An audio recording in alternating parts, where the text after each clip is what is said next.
Welcome back, troops. Let's tab 59. So, hope everyone's well. Beautiful day again. Just a short tab today. Ankle's playing up.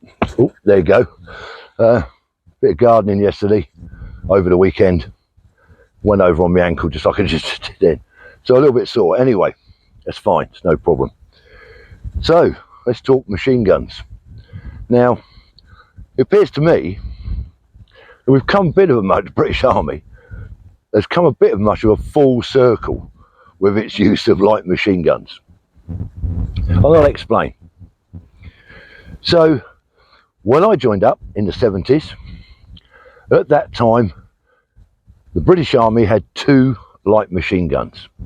You had the one I was using, because I was in the artillery originally, Royal Artillery, the Corps, people like that were using the LMG 7.62 magazine fed, which was basically the Bren gun, the old 303 Bren gun from the war, converted to 7.62. How did that come about? Well, basically what happened was we had the 303 rifle, Lee Enfield, and we had the Bren gun as a light machine gun support weapon for the rifle sections. Because then in the 50s we got rid of the Lee Enfield and we went over to the SLR. So we had loads and loads of old Bren guns knocking about in 303, and it wasn't too difficult to convert those to 7.62 NATO, so the ammunition was compatible with the SLR rifles. So that's what they did. And then that was all fine. And then in the 60s, and I think it's about 64, something like that, the British Army adopted the GPMG, general purpose machine gun, 7.62 belt fed machine gun. And that became the standard infantry light machine gun and sort of replaced the LMG. It's a bit of a stinker. Now the LMG didn't disappear altogether. As I say, when I joined up, 76 in the Royal Artillery, that's what we had for many years after that, actually, even though the GPMG was in service. We still had the LMG. Now, and I also remember, actually, even when I was in the infantry, that we had, in the anti-tank platoon, I think we had Mobat. I wasn't in anti-tanks. We had, remember the old recoilless guns we had for anti-tank? It was Mobat, Wombat, Combat. I think it was 3 different ones. I think we had Mobat. I'm sure it was that. But anyway, strapped to the side of that, fitted to the side of that, was an LMG in 7.62 with a magazine of tracer rounds on it, and you'd fire that, the anti-tank gunners would fire that at the target and see the tracer hitting on target, and then they'd let the main armament go. So it's like a spotting round or rangefinder, if you like. Now, the LMG was used by the Corps, I believe, even after we converted to S80 from SLR. I think that the LMG was still in use in Gulf War 1. Tell me if I'm wrong, but I'm sure it was. As was the SLR. There were still some Corps units using SLR in 91 or whenever, what was Gulf War 1, 1991. So it did take a while to transition over. Now, I mentioned the S80 family. And when S80 come along 85, along with it come a new light machine gun, the LSW, light support weapon, 5.56 magazine fed. And so now the rifle section looked a little bit different. LMG was on the way out, the 7.62 Bren gun LMG was on the way out. GPMG was still in service. But instead of being carried in a rifle section, they now carried two in a rifle section, two LSWs, light support weapons. One for each fire team, Charlie and Delta. Because prior to all that, we used to have a gun group in the rifle section. You'd have the Section 2 IC, Lance Jack, with a LMG gun, or GPMG gun, rather, and a couple of bods. And that'd be the gun group, maybe three blokes. And then you had the assault section. We went over to fire teams, Charlie fire team, Delta fire team, a little bit different, and pretty much reflected each other. LSW in each fire team. So it gave a bit of flexibility, I suppose, off the hoof, as who was going to assault and who was going to do fire support. Mainly it's Charlie that assaults, I know. So what happened to GPMG then when we got LSW? Well, GPMG didn't disappear, thank goodness. GPMG, if you was in a light battalion, light roll battalion, GPMGs were fitted to WMICs, recce platoon had them, etc. And also, of course, the machine gun platoon, the direct and indirect machine gun fire platoon. Really, really effective in SF. So basically, those you don't know, they would get the GPMG, you could take the butt off, you'd stick it on top of a tripod. This is real basic terms now. You stick the gun on a tripod, fit a C2 sight, and it gave it the ability then to fire over greater distance. It was more or less indirect fire, so they could sort of like lob rounds in, a bit like artillery in a way, get them off an elevated position in the SF sustained fire roll, and they could pour fire down on the enemy, indirect fire. Very, very effective, and we still do that today, thank goodness. So then, sections are using LSW, machine guns, like I say, fitted to vehicles maybe, and in the machine gun platoon, and that was your lot.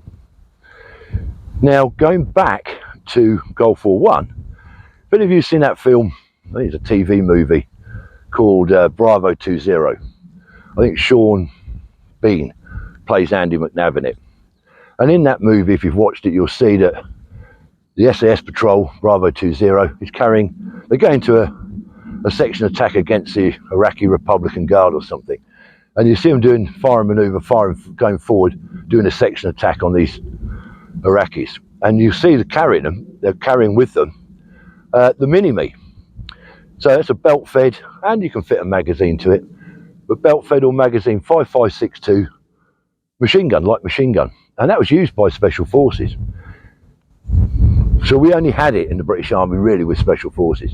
Along comes Iraq, and when I was in pre-deployment training for Optelic 4, we got introduced to the Minimi. And we got to do weapon handling tests on it, fire it, etc. And that's what we took, another big tractor coming, and that's what we took to Iraq. And it was used, I remember seeing in the early days of Telic 4 when snatch vehicles are still being used up in Alamara, guys going out on patrol, and the top cover, one of them would possibly have an LMG, Minimi. So that sort of then was adopted into the British Army and became not a complete replacement for the LSW, but certainly more frequently used. So obviously Iraq, Afghanistan was kicking off, and I think it was around the Afghan time that they realised, when things hotted up out there, that actually you needed to have a bit more reach. And that's where the Minimi fell to the ground really, because the Minimi accuracy at 200 to 300 metres, after that you're losing it a bit, and they needed to put accurate suppressive fire down rather than just bursting rounds all over a potential enemy's position. They needed more accurate fire, and I think that's when the GPMG was getting a bit more phased back in, because you could reach out with that bad boy. Also, as you know, later on in time the British Army adopted the sharpshooter rifle, so one guy in the section carries the sharpshooter rifle in 7.62, which is sort of like an aid to sniping really. It's nearly like having a sort of a low-level sniper in your platoon, a sharpshooter in your platoon. Not a sniper by any means, but you know what I mean. So all that was going on. Minimi gets phased out. Obviously the old Bren gun LMG, that had gone. And the Minimi gets phased out, LSW gets phased out, and lo and behold, what comes back? The General, the Gympie. The GPMG comes back into the rifle sections. As you know now, some of you are serving or ex-serving, you know now that in the British Infantry Rifle section, in Delta Fire Team, there's a guy carrying a GPMG. So that gives the section a little bit more reach. In that section now you've got a sharpshooter with the sharpshooter rifle, and you've got a GPMG machine gunner, 7.62. So we've come full circle, haven't we? There we were, the infantry bimbling along, no problems carrying the Gympie around. All through the Cold War it was carried, used in Northern Ireland, used in the Falklands, used everywhere. Fantastic bit of kit, the General. I can't praise the GPMG enough, it's my favourite. Yeah, I didn't like humping and dumping it, but wasn't it great when you got behind that and started squeezing some rounds off? What a bit of kit. And everyone used to muck in my section anyway. Everyone would muck in to clean it at the end of the exercise or the firing practice, because it was really a section job to clean that properly. So yeah, we've come full circle. Started off with a Gympie, as I say, in the infantry in the 60s, and then through all the other, the LSW, LMG, the Minimi rather, all that, went through all of that, and then decided to go right back to square one, reinvented the wheel, and gone back to the GPMG. So I thought I'd talk about it today with you guys. I'd be interested to know from you, what you think of that situation, how we come full circle with a Gympie. And was it a waste of time having LSW? Was it a waste of time having the Minimi light machine gun? Yes, the old General. And in SF, what a cracking bit of kit. I was never in a machine gun platoon, but I've seen them at work. And you get a few of them guns on a bit of high ground, putting some fire support down, direct fire or indirect fire support for an assault, mate. That's some serious stuff, isn't it? So that's the end of my little waffle on that. Hope everyone's well. Soon be D-Day, coming up next month. D-Day, 80th anniversary. Definitely going to do something on that. Definitely going to do a little tab out on the 80th anniversary of that. Can't go to Normandy, can't afford it, but I'd love to have been there for that. But certainly I'm going to do something around D-Day. And also in June coming up, we're in May 2024 now. Also in June, of course, we've got Armed Forces Day coming up in that month as well, the 29th of June. And as I think I've mentioned on a previous video, I'm going to be down at Ramsgate in Kent for the parade. So if anyone's knocking around that area on the 29th of June for Armed Forces Day, Saturday, that's where you'll find me, and the trace around. So another track to come behind me, so we'll finish this up. So let him go past. Good drills. Okay, troops, so from a very, very beautiful day in Lincolnshire countryside, UK, stay safe until the next time, and it won't be long. Remember, if you haven't subscribed, consider it. Till next time, troops, let's tab.